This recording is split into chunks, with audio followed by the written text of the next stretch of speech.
الحمدللہ وحدہ لا شریک لہ والصلاۃ والسلام علی من لا نبی بعدہ۔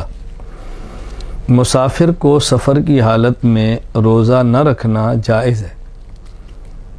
روزہ رکھ لے تو بہتر ہے، نہ رکھے تو نہ رکھنے کی گنجائش ہے، لیکن یہ وضاحت اچھی طرح سمجھ لیں، یہ اس وقت ہے جب وہ سحری کے وقت حالت سفر میں ہو۔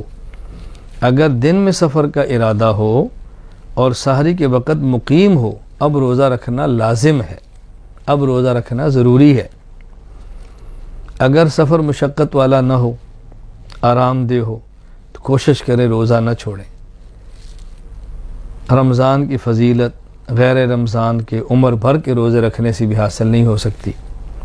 ہاں گنجائش ہے، نہیں رکھیں گے تو گناہ نہیں ہوگا، بعد میں قضا کر لیں، لیکن اگر سفر میں مشقت نہ ہو تو روزہ رکھنا چاہیے۔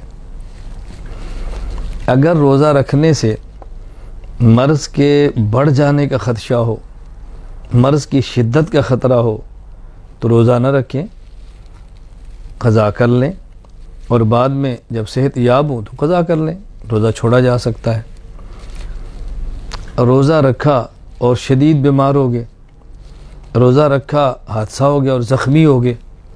اب اگر مرض ایسا ہو کہ جو خطرناک ہو، یا حادثے میں زخم ایسا ہو کہ جو بہت خطرے کا باعث ہو، تو اب روزہ توڑنا جائز ہی نہیں بلکہ افضل ہے۔ اب روزہ چھوڑ دیں، دوا استعمال کریں، چیزیں استعمال کریں، مریض کو بچائیں، اس کی جان کو بچائیں۔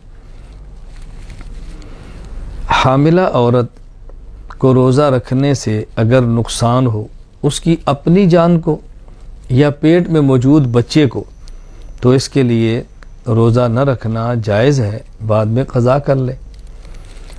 اسی طرح کوئی عورت کی گود میں بچہ ہے جو دودھ پیتا ہے ماں کا، اور روزہ رکھنے سے اس دودھ کی کمی کی وجہ سے بچے کی جان کو خطرہ ہو، یا روزہ رکھنے سے عورت دودھ پلائے عورت کی جان کو خطرہ ہو بیماری کا، اس حالت میں روزہ چھوڑنا جائز ہے، اور یہ بعد میں اس کی قضا کر لے۔